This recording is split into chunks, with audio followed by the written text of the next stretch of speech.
Hola, soy Alberto. En el vídeo de hoy quiero plantear dos preguntas sobre la fisiología tiroidea. La primera de ellas es más bien sencilla y va a ser ¿cómo funciona la fisiología de las hormonas tiroideas? En este caso estamos esperando una respuesta descriptiva. Y la segunda pregunta que me quiero formular, un poco más compleja, va a ser ¿por qué funciona así y no de otra manera? Lo voy a explicar con un ejemplo. Si nosotros a una persona le preguntamos cómo es su habitación, pues nos la va a describir. Y sin embargo, si ahora le preguntamos ¿por qué es así su habitación? ¿Por qué la ha ordenado así? ¿No lo has hecho de otra manera? Pues esa persona seguramente nos dé detalles más sobre sus gustos, sobre cómo trabaja, sobre su personalidad y nos va a aportar mucha información de esa persona. Entonces, aplicado a la fisiología tiroidea, la primera pregunta nos va a servir para conocerlo de una forma descriptiva, tal cual. Y la segunda pregunta nos va a servir para plantearnos hipótesis, para intentar interpretar la realidad y así llegar a un entendimiento más profundo de la fisiología. Lo que quiero que quede claro es que cualquier persona, más o menos, va a ser capaz de aprenderse la fisiología. Sin embargo, lo realmente interesante es que nos hagamos preguntas sobre la misma y empecemos a razonar un poco en lugar de memorizar tantos procesos fisiológicos, que también es útil, por supuesto. Vamos a comenzar haciendo un breve recuerdo anatómico sobre la localización de la glándula, así como de su irrigación. Bien, la glándula está en la parte anterior del cuello, la podemos palpar perfectamente con nuestros dedos. Palpamos la eminencia laríngea, que es el bultito que sobresale en el cuello, y descendemos ligeramente. Ahí más o menos vamos a poder notar una masa blanda, elástica, ese va a ser el tiroides. Bien, no hace falta que vayamos pormenorizadamente con todos estos nombres, simplemente he puesto en un cuadrito aquellos que me han parecido más relevantes. Bien, el primer cuadrito es de la arteria y vena tiroidea superiores. Lo he puesto en un cuadrito dado que estas arterias irrigan directamente el tiroides y son ramas de la arteria carótida externa. Es una arteria que sube directamente a la cabeza y lleva mucho flujo sanguíneo. El siguiente cuadrito es de la arteria tiroidea inferior, es la otra arteria que irriga el tiroides y nace de la arteria subclavia, que es una de las arterias más importantes de nuestro cuerpo. Entonces aquí podemos hacer la primera deducción, y efectivamente es así, de que la glándula tiroidea está muy irrigada. De hecho, las cirugías de tiroides son bastante delicadas, dado que es un tejido que tiende a sangrar mucho. El siguiente aspecto importante de esta imagen es conocer brevemente cómo es la anatomía tiroidea. Bien, la glándula tiroidea la estoy señalando con este cursor y se compone de un lóbulo derecho, un lóbulo izquierdo, unidos por un istmo. En ocasiones, no siempre, hay un lóbulo al que vamos a llamar piramidal. Normalmente no está y cuando está es más pequeño, solo que aquí Nether nos lo ha representado grande para que si alguna vez palpamos una tiroides y observemos aquí un lóbulo, no pensemos que es un tumor, sino una variación anatómica normal de la glándula. El único detalle que hay que destacar es que el lóbulo derecho tiende a ser un poquito más grande y a estar más vascularizado que el izquierdo. Entonces, en patologías que provoquen la hipertrofia de la glándula, va a ser más fácil la palpación de la hipertrofia en el lado derecho que en el lado izquierdo. No obstante, tampoco tiene mayor relevancia clínica. Quiero hacer un inciso explicando un poco la exploración de la hormona. Nosotros nos colocamos detrás del paciente y con las manos tal y como se ponen en la imagen, vamos haciendo la exploración desde la línea media hacia los laterales. A esto se le conoce como maniobra de Kerr-Vein. Creo que es importante en este caso que informemos al paciente lo que vamos a hacer con anterioridad, dado que para el paciente y para cualquier persona va a resultar muy agresivo que nos coloquemos detrás de ella y le rodeemos el cuello. Otro detalle que también es muy interesante para explorar la glándula es que con la deglución, cuando tragamos, la hormona asciende con la laringe. Entonces le podemos facilitar al paciente un vaso de agua para que nosotros, mientras exploremos, el paciente de vez en cuando dé un trago. Como la glándula se va a mover, vamos a estar seguros de que está palpando la glándula. Y también es muy útil cuando encontramos algún bulto o alguna lesión. Si el paciente al tragar esa lesión se mueve, sabemos que está en la glándula. Sin embargo, si cuando el paciente traga esa lesión no se mueve, vamos a descartar que esa lesión esté en la glándula y estará en algún tejido adyacente. El enfoque que le quiero dar al vídeo no es el de poneros la fisiología y aprenderla sin más, sino que quiero introduciros unos pequeños datos que nos va a servir para responder a la segunda pregunta, ¿os acordáis? La de por qué funciona de esta manera. Lo primero que tenemos que memorizar es que el yodo es un elemento escaso y sumamente valioso para el organismo, por tanto se va a esforzar mucho en obtenerlo y en conservarlo. El último concepto que os quiero introducir es que es el transporte pasivo y el transporte activo. Vamos a imaginarnos que estas pelotitas están cargadas eléctricamente de la misma carga. positivas, por ejemplo. Entonces las mismas cargas se van a repeler, como nos han contado desde pequeños en el colegio. Entonces, como se van a repeler, se van a intentar colocar de la forma más estable posible.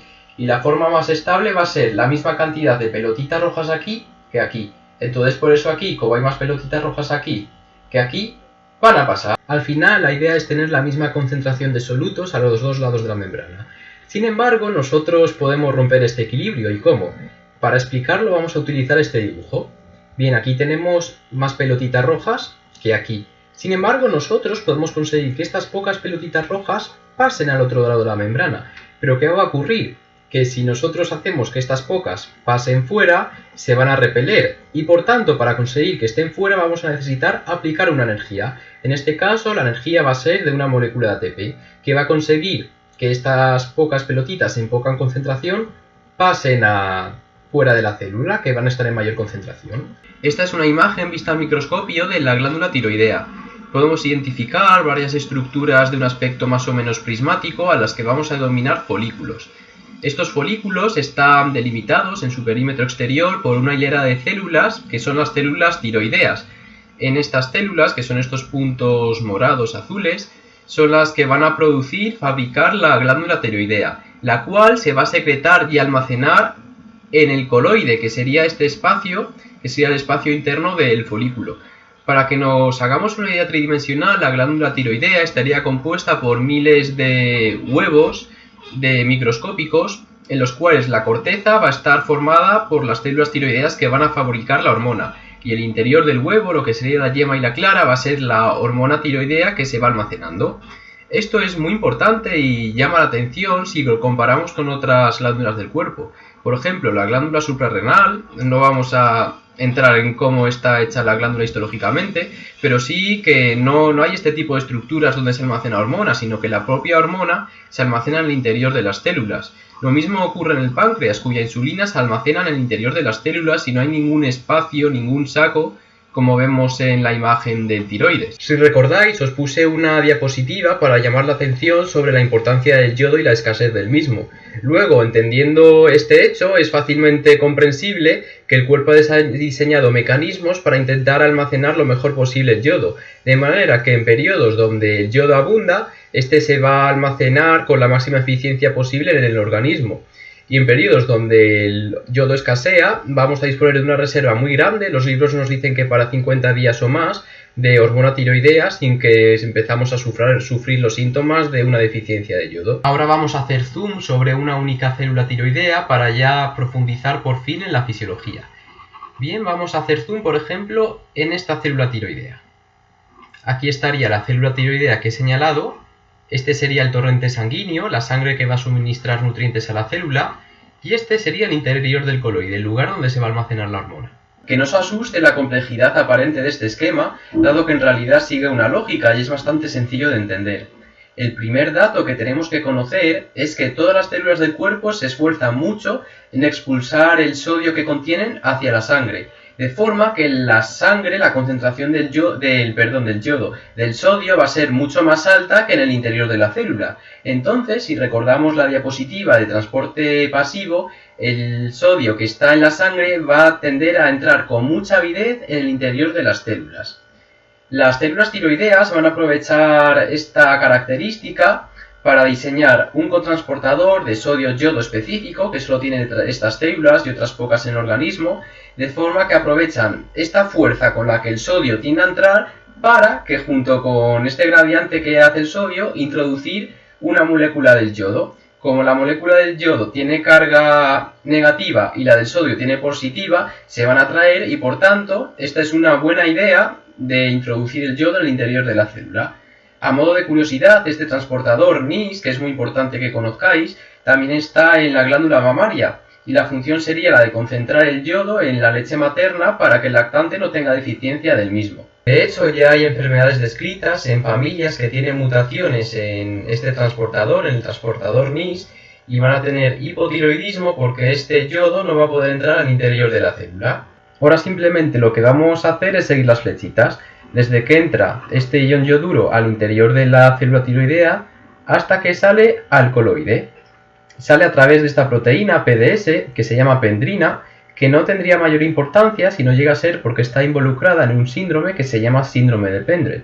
Esta proteína, la pendrina PDS, también está en el riñón y en el oído interno, de forma que su mutación, digamos su lesión, va a producir una sordera neurosensorial, también va a producir en el riñón una alteración en el equilibrio ácido-base, y en el tiroides, aunque nos podría parecer que también iba a producir hipotiroidismo, realmente hay otras proteínas que se encargan de este transporte de yodo al interior del coloide. Por tanto, los pacientes suelen tener un bocio más grande para un poco compensar, pero no suelen tener un hipotiroidismo tan grave como sería en el caso de que falle esta proteína.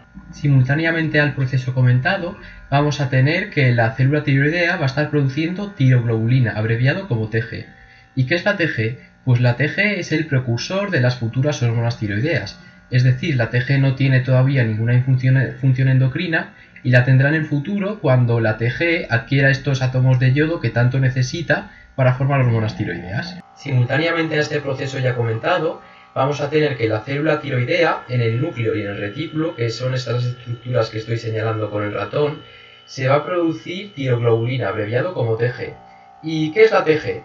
Bien, pues la TG es un precursor de las hormonas tiroideas. La TG no tiene ninguna función endocrina, no es hasta cuando el yodo se une, cuando ya va a tener función endocrina y formar las futuras hormonas tiroideas.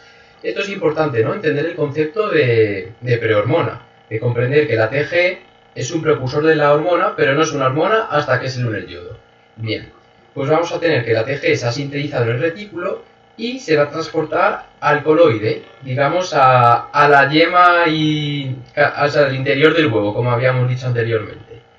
Y ahora estamos en el coloide y vemos que aquí tenemos iones yoduro y tiroglobulina. Sin embargo, este ion yoduro no se puede unir a la tiroglobulina. ¿Y esto por qué pasa?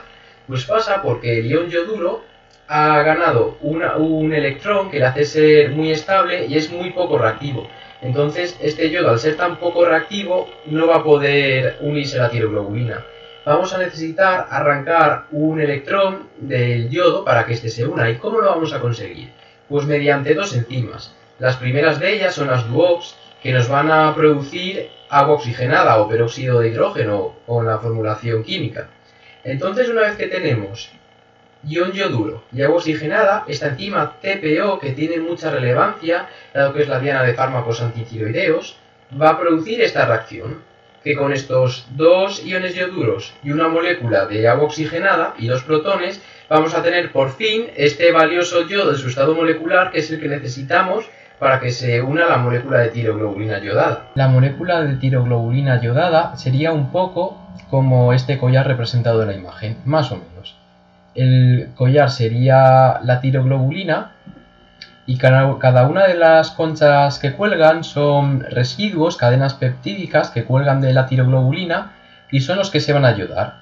Entonces, si nosotros arrancamos estas conchas del collar, vamos a tener 1, 2, 3, 4, 5, las que sean hormonas tiroideas. Es decir, que dicho de otra manera, cada molécula de tiroglobulina va a llevar consigo muchas hormonas tiroideas. Vamos a encontrarnos 4 posibles residuos yodados en la molécula de tiroglobulina. Según el número de átomos de yodo que tenga cada residuo, vamos a tener monoyodotirosina si tiene 1, diyodotirosina si tiene 2, T3 si tiene 3 y T4 si tiene 4.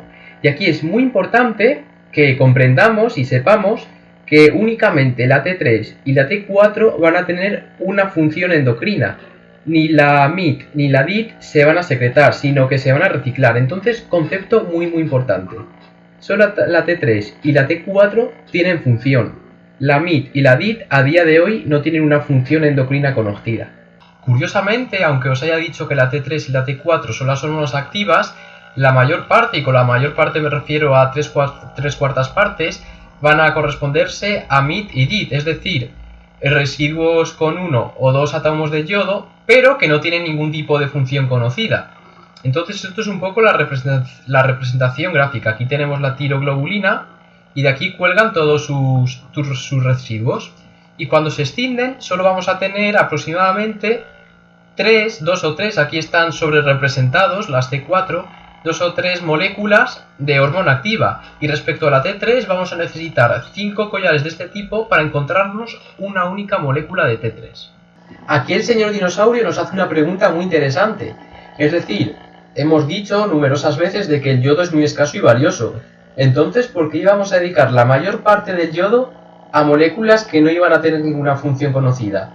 O bien tiene una función muy importante, pero no la hemos descubierto, o bien hay alguna otra razón. Pues para responder a esta pregunta, tenemos que volver aquí al esquema, es decir, tenemos la tiroglobulina yodada con todas las conchas que cuelgan, se van a separar y efectivamente la T3 y la T4 van a salir a la sangre y van a tener la función que tienen como hormonas tiroideas. Sin embargo, MIT y DIT no van a salir a la sangre, sino que se van a reciclar por esta enzima y su yodo va a ser reutilizado. Y este proceso es fundamental. De hecho, hay familias que tienen mutaciones en esta proteína, por tanto no reciclan el yodo y van a necesitar ingerir una cantidad de yodo brutal para poder tener activo su metabolismo tiroideo. Pero esto tampoco responde del todo a nuestra pregunta. Lo que yo creo que es que MIT y DIT es un reservorio de yodo. Es decir, ¿qué pasaría si nosotros no tuviéramos ni MIT y DIT? Pues que todo el yodo de una se iría fuera a la sangre con la T3 y T4.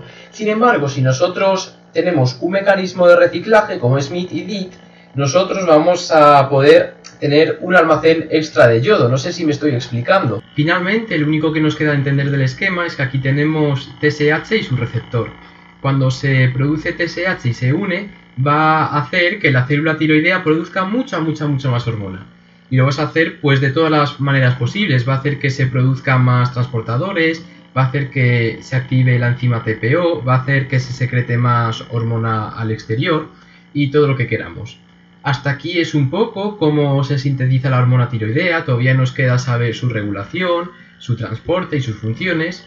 Y tal vez depende del tiempo que vea y de la recepción que tenga este vídeo, que supongo que sea poca o nula, pues en hacer algún nuevo vídeo sobre la tiroides.